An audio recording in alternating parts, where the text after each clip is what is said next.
It's not something that you can just erase. Our mind was so impacted by it. It's always going to remember it.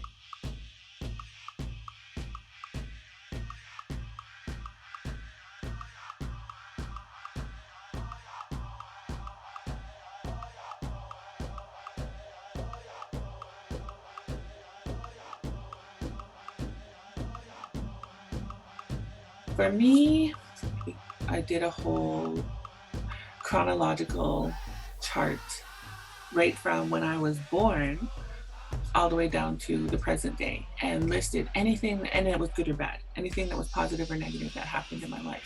That's a process that you can do, and this won't work for everybody. Some people may be more visual, where instead of writing it, they will draw or put or paint it, or So everybody is different. This is how I've done it. I went back and identified the different traumas that I've experienced, and big or small. And I've put them down on paper so that I could see them. And as I'm writing them, I'm remembering and going through it, right? Like, this is what happened, this is how I felt, right? So it's all in my mind. You can let it sit for a week or a couple of days or a couple hours, wherever you're at with it. And so I went back and went to see if I had to add on, and usually something did always come up, and just kind of squeeze it in there or whatever. Anyways, when you're going through the traumas and you're just acknowledging, analyzing it, trying to figure it out, trying to get down to the root problem.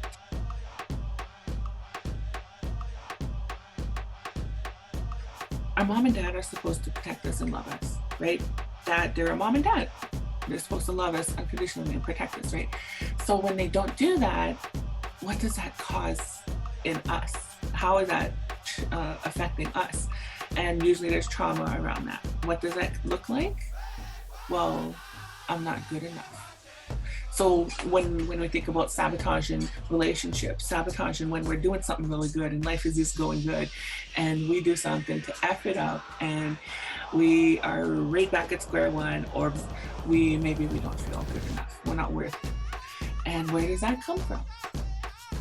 Well, Dad didn't bother sticking around, and that doesn't feel good. As a kid, no, that doesn't feel good. I love my dad and my dad loves me, and I'm not blaming him. And I already forgave him for just not being there, But as a kid, my mom and dad weren't there. I suffered great trauma, abandonment, felt so unwanted, so unloved, so unworthy. And then and throughout my life, and even as I look back at that freaking chronological chart, and what does it say? Break up with the boyfriend? Well, how did that breakup happen? Okay. Yeah, I pushed him away. He was very loving. He tried to love me. He was doing his best to show me that he loved me, and I pushed him away. Lack of trust in men from my childhood, right? Needing to have control.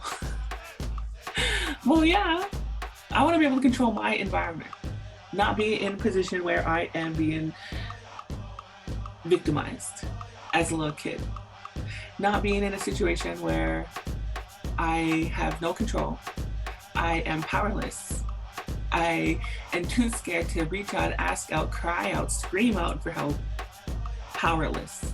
So no, I don't want to. So throughout my life, it was like I had to be in control.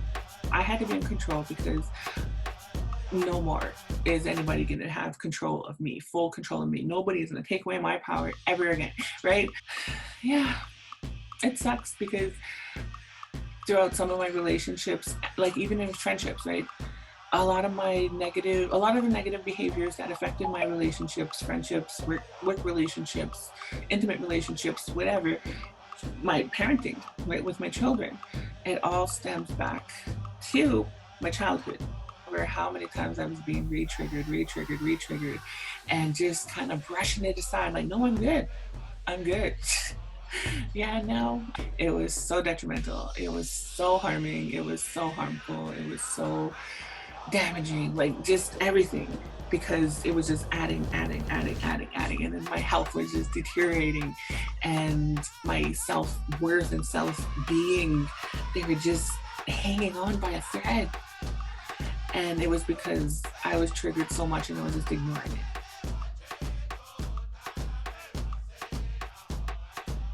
We gotta recognize those triggers. Who triggers us? So going back and doing a chronological order, where am I more likely to be triggered, right? What part of this negative cycle am I more likely to be triggered? How? What smells? What, feelings, sensations, what around that is triggering, so that I can recognize that when I'm feeling this or smell this or sense that or whatever, it might be bringing me back to this. If it's bringing me back to this, then what am I doing? I'm putting my right hand on my right knee and I'm going to my safe place, and I'm reminding my subconscious that I am safe. No one can harm me. This isn't happening. Abuse happened, trauma happened in the past. It's not happening right now. I am safe, right? It's okay. It's a lifelong experience and journey, but it's how am I going to address it? So how are you going to address yours? How are you going to manage it and deal with it? Because those of us who have experienced traumas, it's not something that you can just erase. Our mind was so impacted by it. It's always going to remember it. So when it does remember, it's just like, no, I am safe. This isn't happening right now. It happened back then. It's not happening now. I am safe.